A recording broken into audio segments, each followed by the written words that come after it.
পরিমণির রসমালাই খেতে গিয়েই শেষ পর্যন্ত চাকরি হারালেন ডিবি পুলিশের এক কর্মকর্তা।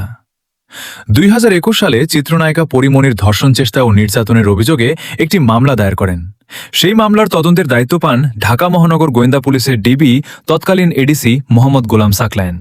তবে তদন্ত করতে গিয়েই পরিমণির সঙ্গে তার ব্যক্তিগত ঘনিষ্ঠ সম্পর্কের অভিযোগ সামনে আসে, যা দেশজুড়ে ব্যাপক আলোচনার জন্ম দেয়।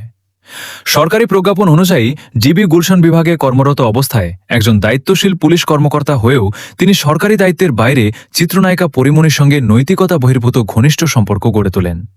তিনি বিবাহিত ও এক সন্তানের জনক হওয়া সত্ত্বেও পরিমণির সঙ্গে কথিত বিবাহ বহির্ভূত সম্পর্ক, জন্মদিন উদযাপন এবং নিজের সরকারি বাসভবনে স্ত্রীর অনুপস্থিতিতে সময় কাটানোর বিষয়টি বিভিন্ন গণমাধ্যমে প্রকাশিত হয়। সরকারের ভাষ্য অনুযায়ী এসব ঘটনায় সরকারের ভাবমূর্তি ক্ষুণ্ণ হয়েছে। এসব অভিযোগের ভিত্তিতে তার বিরুদ্ধে বিভাগীয় মামলা করা হয়। তদন্ত, ব্যক্তিগত শুনানি এবং কারণ দর্শানোর জবাব পর্যালোচনার পর অভিযোগ প্রমাণিত হয়েছে বলে সিদ্ধান্তে পৌঁছায় কর্তৃপক্ষ। পরে সরকারি কর্মচারী, শৃঙ্খলা ও আপিল বিধিমালা অনুযায়ী তাকে বাধ্যতামূলক অবসর সূচক গুরুদণ্ডদণ্ড দেওয়া হয়।